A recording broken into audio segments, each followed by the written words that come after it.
These Dick Wolf shows are just, you know, we went for a location scout at Grand Central Station and rented a train. I was like, I didn't know you could do this. They're like, which train would you like? I was like, wow, money really does solve problems. That was sort of interesting, and then seeing kind of behind the scenes and how decisions are made, and honestly how sometimes arbitrary it is. And I found it to be both encouraging and discouraging, honestly. Yeah? Yeah. But just not being too precious about how I'm pushing the ball forward, as long as the ball is being pushed forward. I struggle with that. Like, yeah. Some days I go on my Instagram and I'm like, everyone is killing it. The more you work too, you realize there's people who are really good at their jobs and you don't have to do them. Right? But I don't feel like I'm the best at it. And I was like, what am I doing? Kind of that had been in it over 10 years, had a bit of a break, like being a regular on a TV show was a huge dream, accomplished it, and was like, now what? Before we get into the interview, the last episode, 90% of the people who watched it were not subscribed to the channel. So if you could do me a huge favor, please subscribe to the channel. That would help us out so much, and it doesn't cost you a damn thing. I mean, in a collaborative art form, Yeah. there's going to be lots of personalities, and then it's your job to Just get inspiration from them. Yeah, silver lining. Yeah. Like, not quit the business. 100%. That's hilarious. You said you worked with casting for a while. Who did you work with? So I worked at a few different places. So I worked at Milestone Casting Studios, and I worked camera, and then I worked at Man Casting, directing sessions, and camera opping as well. And then with, I don't know, I've done freelance for many Jigsaw and Milo Casting, and I've worked with a bunch of different casting directors, and so it was an interesting thing to do as an actor. Yeah. When I was starting out, because then I got to see a little bit behind the scenes and sort of fly on the wall. Yeah. know. And how did you get into doing that? Did you just reach out and via email? Kind of. So Jules Fitzsimmons was the first casting director I worked with, and she's still like a dear friend. She's awesome. And she knew me a bit because I did Katie Chats, and then she had hired me on like a commercial for Much Music, and then like I had responded to an email or something, and she was like, yeah, come on in, and that sort of started it. And then it was interesting. It was interesting because casting, I don't know, it's bizarro because, okay, when you are an actor, you're surrounded by actors in classes, and you have friends that are actors, and you're hanging out with other actors. It's a bit of this echo chamber, and sometimes you feel like you're kind of in the business, but it's an illusion because you're just an actor known by other actors. Like, there's this weird thing that happens. Yeah. And then you if you spend any time in casting, you realize oh, that's not relevant. You need to know the directors and producers and the casting people. Yeah. Absolutely doing classes and all that stuff, but it's not relevant unless you're getting into the room. Yes. Kind of thing. Yes. And then also, making your own stuff, and there's all these different ways to do that. But yeah, it was sort of interesting, and then seeing kind of behind the scenes and how decisions are made, and honestly how sometimes arbitrary it is. And I found it to be both encouraging and discouraging, honestly. Yeah? Yeah, because sometimes it doesn't have to do with the talent. It's like, this person looks this way, or I don't know. I always thought, may the best actor win. Right. Not the case. Yeah. No. I shouldn't be saying that. No, I've heard it time and time again too, of just sometimes it's we wanted somebody who looked this way. You were the most talented, you did the best part, but we need somebody who looks like this. Yeah. And it's well, can't change that. So yeah, there's things you can control and things you can't. Yeah, exactly. I don't know. Not so with things that are in your control, what do you like to focus on and foster for things that are in your control? I think focusing on what's in front of me. And I've had this philosophy, just every day, what can I do today? Nice. And then also, I'm not someone who works so well on my own. I'm really a collaborator, and I like to work off people. Nice. So try to be diligent about meeting up and pushing the ball forward. Being like, okay, we're going to develop this project and just schedule all these meetings and work and work and work. And it's funny how over years, Laugh, cry. that's something, then eventually you have something to show for it. Yeah. You know, and everything is a little bit of a step. So every project that I've produced a little bit bigger, and Yes. you assemble your team and you trial and error and all of those things, but just not being too precious about how I'm pushing the ball forward, as long as the ball is being pushed forward. Oh, nice. I like that. It can be overwhelming in the minutia. Yes. You know, it's Yes. like, oh, is this making a difference? Is this, is that? It's like, whatever, just do something. Right? Yeah. Just push the ball. Just push the ball. It's so true, because it's easy to look at like people who are at a different level or a higher level, and you go, how do I do that? Like, how do I feel so far from here to there, and it feels like there's limited time too, which, And you feel the pressure the longer you've been in the industry of, well, how far have I come? And it's so easy to compare yourself, especially Yes. with social media and yeah. all the BS that comes with that. It's not helpful necessarily. So, and I struggle with that. Like, Yeah. some days I go on my Instagram and I'm like, everyone is killing it. Right? Literally on my creative full-time page, when I'm scrolling, I have to be like, okay, back to my personal page where not everyone's killing it. And I am 'cause it's happy for all people. actors. Yeah, 100%. Within reason.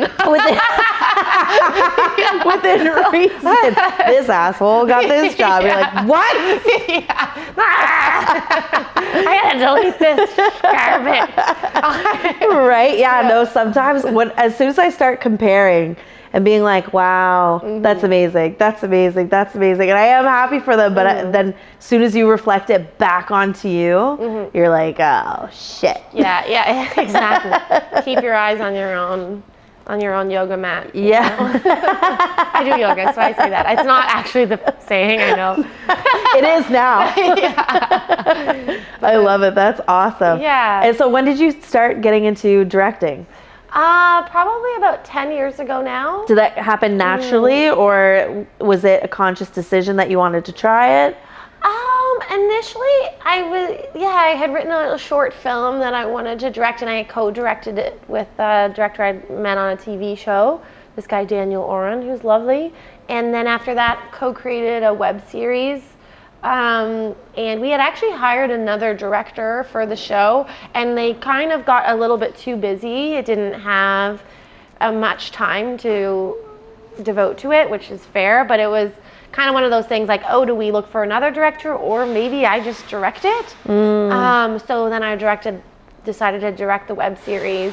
I did 2 seasons of that, but that I was also acting in, which I do not recommend. No? Well, I mean, I see. Just too much? It's crazy, especially if you're low budget and you're already, like I was, producing, directing, acting, I don't know. Too many hats. Too many hats. I'm grateful I did it because it makes you appreciate everything. But now I'm just directing and, producing and directing or whatever. But just behind the camera as opposed to being in front of and behind at the same time. I have mad respect for the people who do that well, but I have no interest in ever doing it again.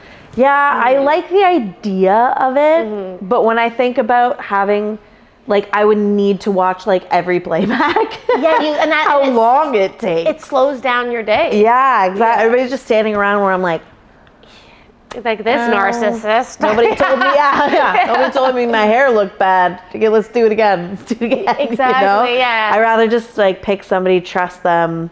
If I'm gonna act, pick somebody, trust them, or vice versa, trust the actor and be the director. Yeah, I think it would just slow me down. It does. Yeah, I know, and I'm a little bit of a control freak, I think, and that's.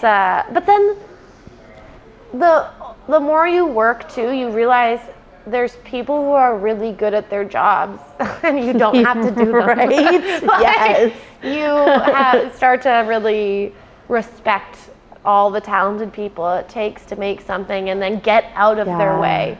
Yeah. I think it's part of like, you know, being a filmmaker or director or producer or whatever is like hiring properly and then collaborating, but letting people excel and seeing what that do looks their like. thing. Yeah. That's first because you like to, as a control person, you like to just do everything Starting out, yourself. starting out, I found I'm when the same. when I was younger, I was more micromanaging and difficult. I don't know if I'm, maybe not that bad, but I look back at my younger self and I'm just like, what a bitch. Like I know, Me too, to be honest. Yeah, like damn. immature for starters.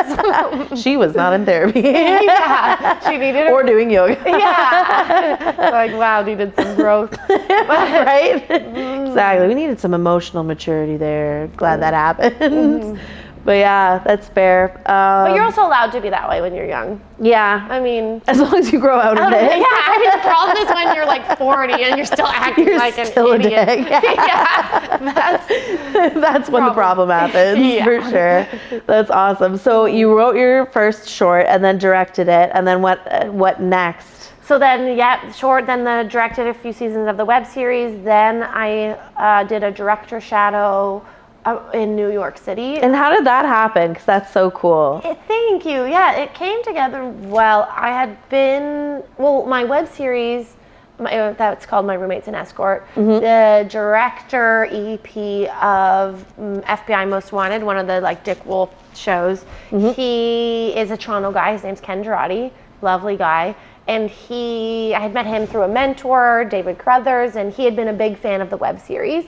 So I had kind of maintained that relationship a little bit over the years, going for the occasional coffee, maybe a few times. Right. And then I had been on a TV show as an actor called Nurses, and that got canceled after COVID. And I felt like a rock bottom. The show was canceled. I wasn't really getting a lot of opportunities as an actor. I like acting. I don't feel like I can get the job done, and I'm certainly, I think, stronger with comedy, but I don't feel like I'm the best at it. And I was like, what am I doing? Kind of that, had been in it over 10 years, had a bit of a break, like being a regular on a TV show was a huge dream, accomplished it, and was like, now what? Right. And was that really like had gone through a breakup? I don't know. Oversharing. Everything crumbled. Yeah. And I was like, maybe I go back to school. I don't know. And I went for a coffee with the showrunner of Nurses. I was just going for coffees. I was like, somebody. Going on the dating apps, doing stand-up. Somebody, please. Somebody talk to me and give me a chance. Probably needed more therapy. Right. But, anyway, I met with Adam Peddle, and then I was like, I think I want to do more directing, but like, what the hell? How am I supposed to? And he said, call Ken. Like, he's down in New York doing Most Wanted, whatever. So I called Ken, and he said, well, I have to approve you through CBS or whatever, but yeah, come on down and we'll make it work. So the studio, I was like, there's no way the studio is going to approve me. But that's always how it happens. It's like, well, this isn't going to work. Green light. You're just like, oh, all right, weird. So then that went through, and I got myself down there, and through a friend of a friend, got a cheap place to stay right by the studio, and got to go on to that set I got to see prep and then the production, which was very cool. Nice. And I'd been on a lot of Canadian TV sets that are kind of at a certain scale, but then this was these Dick Wolf shows are just, you know, we went for a location scout at Grand Central Station and rented a train. I was like, I didn't know you could do this. They're like, which train would you like? I was like, wow, money really does solve problems. Like, damn. Agreed. Yeah, that's nuts. Heck, yeah. And it was very cool to just see a machine work that way, and so many people being at the top of their game, and how nice they were and collaborative, and just seeing his process as a director. And he's helped mentor me a lot, and I took a lot from that experience with me in terms of how I've applied it to my other work. I don't know if that made sense. But I came back. So basically, I came back from the director's shadow, and I called my agent. I was like, okay, I did the shadow. I'm ready to direct TV. And my agent was like, maybe make another short film. Okay, fine. So, love the confidence. Yeah, like direct something that's recent. So I was like, okay. So then I directed a short film in 2023 called When You Know, all about social media ruining our lives. And then that did all the festivals and had a nice run that just ended. And then during that time that was doing its festival run, developed the TV show Cows Come Home with Lindsay Middleton. Nice. And then we got funding from Bell 5 and Ontario Creates, and private funding as well. Nice. And we just shot that. So it's very one step at a time. But I will say that rock bottom moment where I met Adam was a turning point. Nice. From going actor into directing. Amazing. Yeah. That is so cool. Yeah. It's hard because sometimes you have a dream and you think that's your dream, and when that dream just doesn't feel like it's working and you've done everything in your power to make it work. I was at that point where I was like, you know, I need to, this isn't it. Yeah. The universe is, not that I do believe in making things happen for yourself, but when you really go after it and make things happen for yourself, and then it's still like, no thanks. Yeah, it's like maybe a shift. Maybe a shift, and it's weird because I feel like with directing it clicks easier. I'm getting the opportunities. I've already had multiple people reach out, you know, for other jobs, and I'm like, I don't feel like I'm fighting so hard. Yes, yeah, it's just such an easier, like everything's okay, yes, and you're like, what? I've never experienced this before. So many no's. No. So many no's. It's still hard. I don't want to minimize.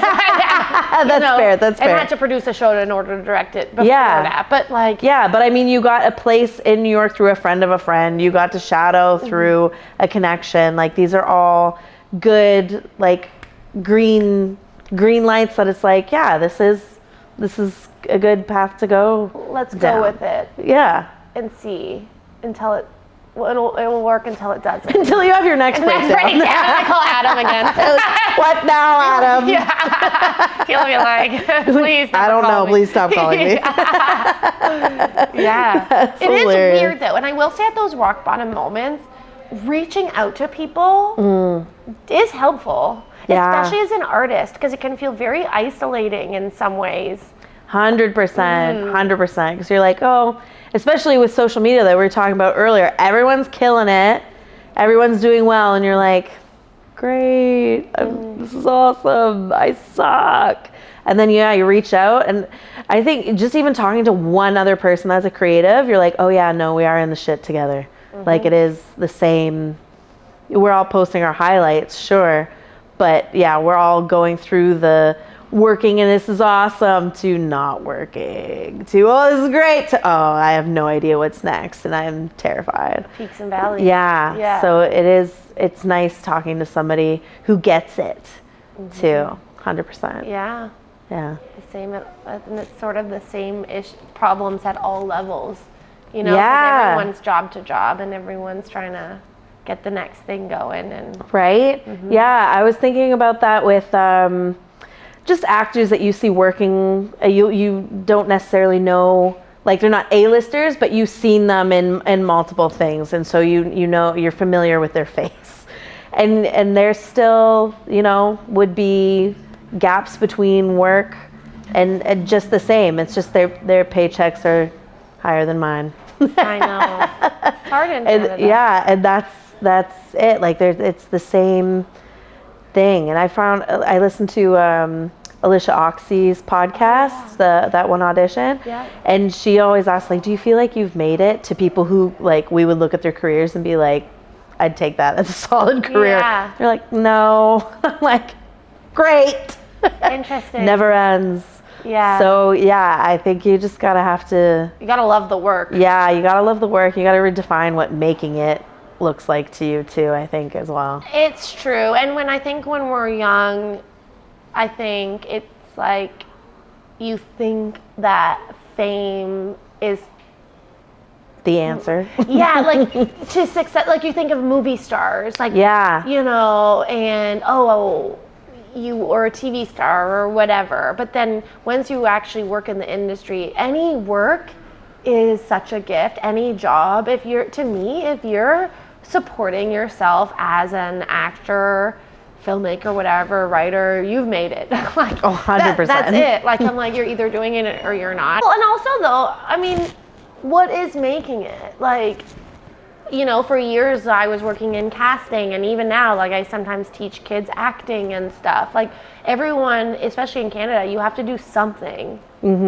else for those periods that you don't have work. And there's also no shame in that. I think that's something that for a really long time I felt very embarrassed about, having other jobs and stuff like that. But that's part of it. Right? And that's okay. It's like, in fact, sometimes with comedians, for example, like most comics all the comics are working the randomest jobs. Yeah, I know. And in some ways I respect it more. I'm like, you're working all day, then you're hitting comedy clubs at night. Yeah. Like, I'm like, damn. It also shocks me when they have like regular 9-to-5 jobs. Yeah. Because most creatives are like, 9 to 5 doesn't work for me. Yeah. And so when comedians are like, yeah, I work in like IT, or I'm an HR person, or I'm a nurse, and then I come here and do this. I'm like, what? Yeah.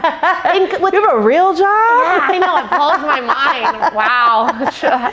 You must be really rich and follow your dreams. That's crazy. What a concept. Yeah. I know. Yeah, that's not a bad idea. Right? You're like, wow, maybe my parents were right. Yeah, my mom was always like, go to teacher's college. They're like, no. No way. Plan B is not focusing on plan A. Yeah, that's BS. Plan B actually would have funded plan A. Yeah, I do recommend Plan B. After all this, maybe think I about it. recommend plan B. Yeah.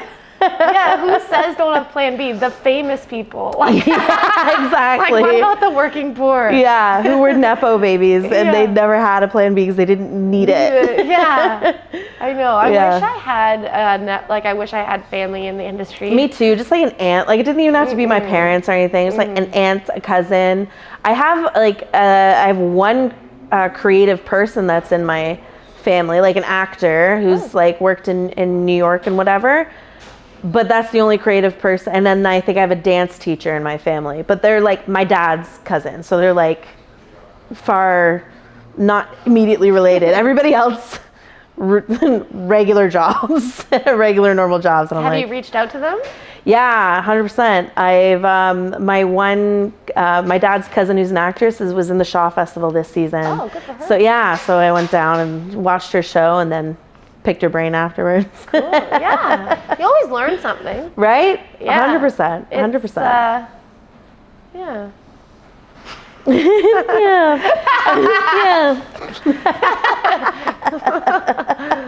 Back to directing. Yeah. What is something that you learned about directing actors in your early days?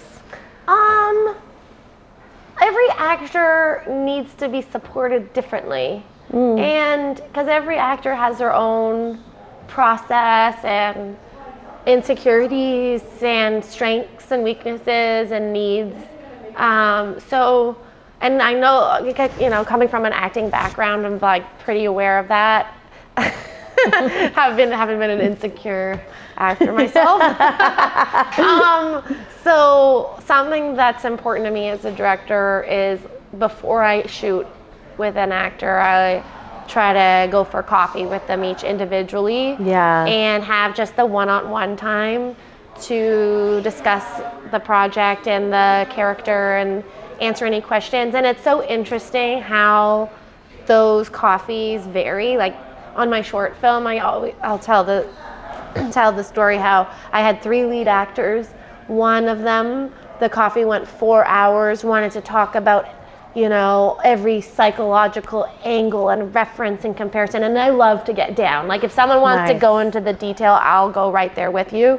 And then another actor was about an hour and had some questions, but felt pretty good. So that was fine. And then the other actor was like half an hour, 20 minutes, like good in and out, whatever. And they all killed it. Nice. And so there's no right or wrong, but just with every performer, just supporting them in that way. Like, how can I help you? I am here for you. You call me, text me, whatever. Yeah. And we're in this together, and that's it. That's the most fun part. I mean, to me, I love working with the performers, and then the thing that my world has expanded moving into directing has been collaborating with the cinematographer and the production designer and the editor and all the different departments. And when you work with amazing, talented people, it is such a collaboration, and they bring it to life into this new level. So there's so many parts of it that's fun. But yeah, certainly. And then on the day when you're shooting a scene, meeting people where they are, you can prepare all you want, but then you get to set, you're on the day, some people have had a terrible morning and some people have had a great morning, and looking at it and just meeting people where they are and like, okay, let's pivot this way, let's pivot that way. Oh, it's raining. How do we make this work? Oh, the light is this, that. And then just being a problem solver and being present. Not trying to force your vision always. Like I always feel like 90% you can kind of control, and then there's 10% that you can't, and letting it take its shape a little bit. Nice. I like that. Because, there's always things that you're going to bump into along the way, whether it's, lighting, chasing the light, rain, a location falls through, a person doesn't show up, like tons of things can go wrong. So the skill to pivot is definitely a great skill to have, and gracefully, and also, directing, I get there early, I leave late, I'm prepared, I try to stay energized and positive, because I do find, like on the show I just finished, it was like day 2 or whatever, and sometimes I do get a little tired after lunch, and I found myself being a little sluggish after lunch, and then I just noticed like everyone became sluggish, and I said, oh no girl, you better rally. You're not gonna make these days, right. You know what I mean? Yeah. So I do, like I have to rally myself. And have that extra coffee and like even push through. 100%. Which isn't always easy. No, but you do like set the tone for everybody else. This is your baby, essentially. Yeah, it's like and then sometimes you gotta like check yourself. Like, you know what I mean? You've worked years to get here. You put all this work in. Where's your attitude? Yeah, right. You'll be happy to be here. 100%. Really. Yeah. And that's maturity. Because younger Katie was like tired after lunch, might have been like, ugh. And then the harder you work for it, you're like, no, we're enjoying this. You are gonna like it until 8 p.m. Yeah, and you're gonna be nice to everybody. You're gonna push through. Yeah, for sure. What's your least favorite part of directing? Like, do you have a from pre-production, production, post-production? Do you have a least favorite part, or do you like it all? The least favorite. Well, when you're directing, producing, you have an eye on the bottom line, and when the damage reports come in from your vendor. Wait, whose are these? Yeah. Can someone answer to this? I'm not the adult here. Yeah, and you're like, what got broken? I don't. Just instantly turn into my mother, like, who broke this? It's a little bit. It's like, are we for real? Right. I don't love that.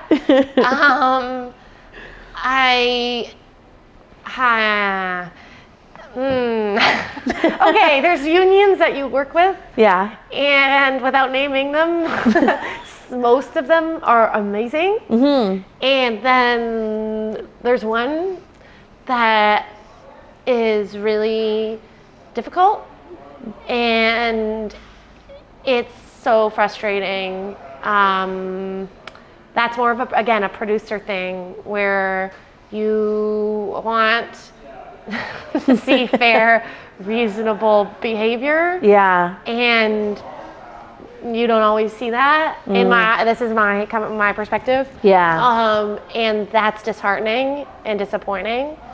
Especially if you're in the more low budget space and you're like, really?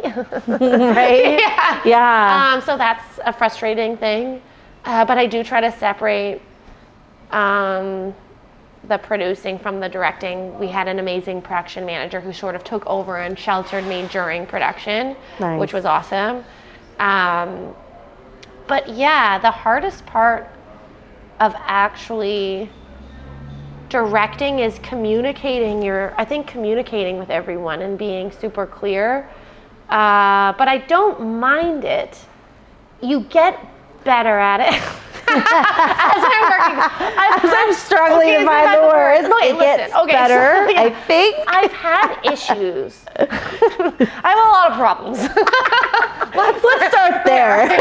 No, certainly, okay, so I've had problems with camera, for example, but then you have to find a path forward. So the DP that I worked with on this, we worked together on the short film too, and that was our first time working together, and it was not super smooth, but we worked through it and communicated and had conversations and figured out the working style, and then worked together again on the show, and it was a lot smoother. And I think what's hard sometimes where I get really stressed is when I'm figuring out how to make a working relationship work, and Right. you're in that zone of maybe missing that mark, but then once you get past the hump, it's much better. Yes. Yeah. So sometimes I find there's that, but with most people, it's pretty good. Mm-hmm. Now I'm just throwing Mitch under the bus. He's awesome, and it's also whatever. Yeah.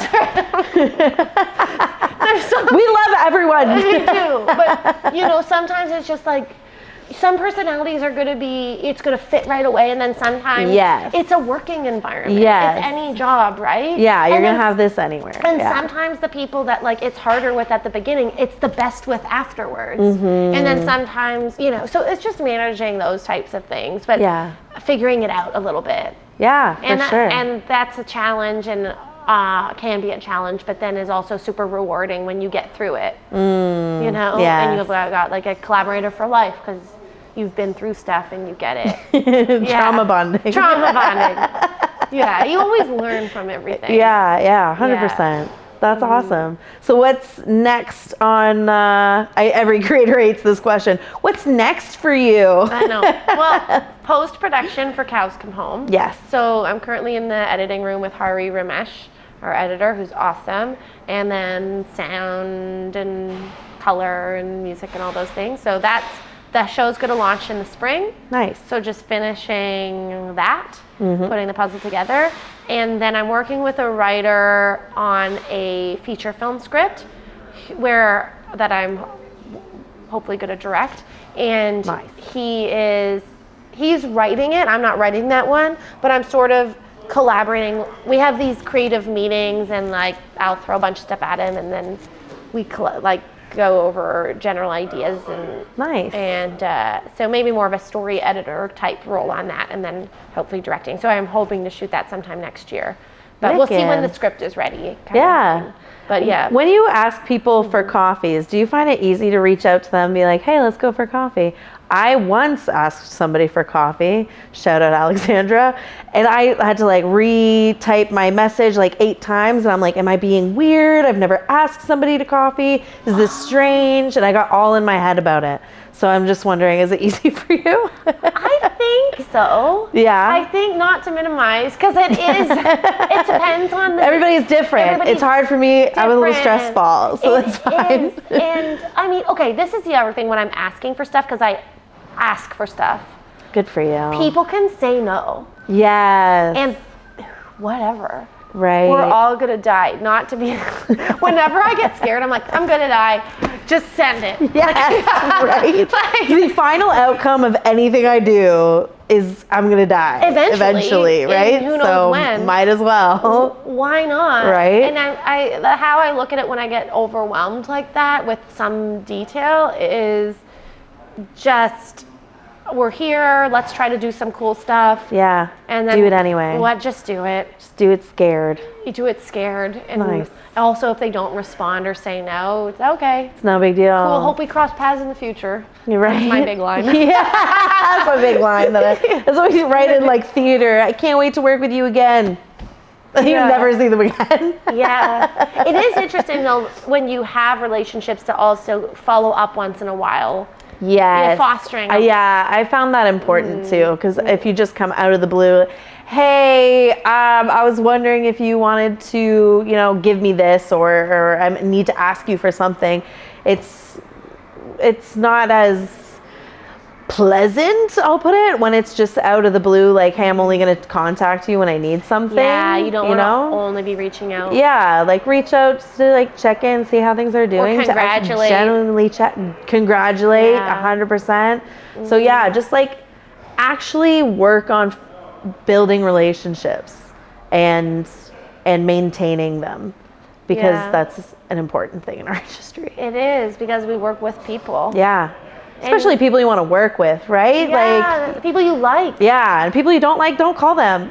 I always say I want to work with the people who are good, but also good people. Yes. One of the most important things is the sets that I'm on.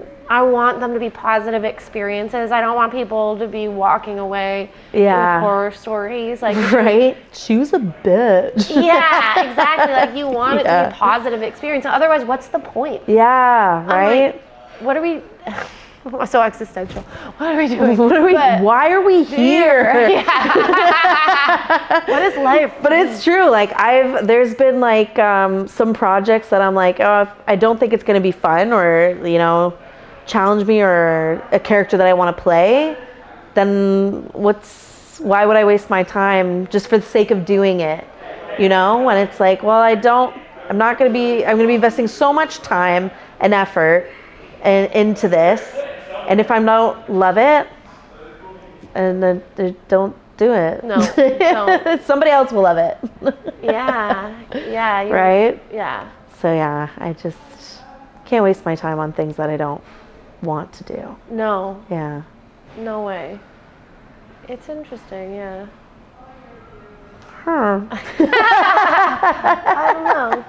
Excellent. Is there anything else that you wanted me to ask you or talk about that I didn't talk about? I don't know. Is there anything else? I don't know. I just feel like we had a very lovely chat. Yeah, you're a very good interviewer. Thank you. At the beginning, I was worried before cameras were rolling, because you were asking me a bunch of questions, and I was like, damn, you're good at flipping this around on me. All of that Curious. Katie chats. Katie chats all those interviews. Yeah, I did that with my mom, actually. No way. She was my cameraman and editor. Love. And we did over 3,000 interviews. 3,000 interviews. She was That's insane. Yeah, it was insane. She was a champ. She did all that for free.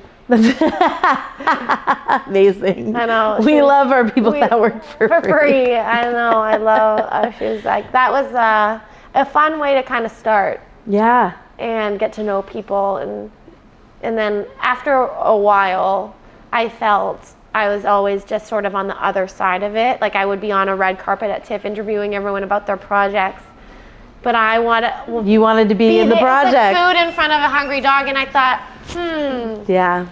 you only have so much time, so maybe if I want to be there, I should focus on that. Yeah. But I certainly, Katie Chats is a very special time in my life, and especially because I got to have that experience with my mom. It will always be sort of precious. Nice. I love that. Yeah, and I think it meant something to some. It does, like, we always had this philosophy where we would interview anyone. So even if a film student reached out, we'd say yes, and we did, CSAs and the Oscars and all these things. But it was actually my mom initially. I was like, why do we have to interview like students, like these people? And she'd be like, it's like you have to do that. Like it's like it's the right thing to do to give people a platform. So we would interview, we would do these interviews with all these people. But she was so right, because now there's these people, we were their first interview when no one would talk to them, and they've gone on to do amazing things. Yeah. And when I was 24 years old, I couldn't see that.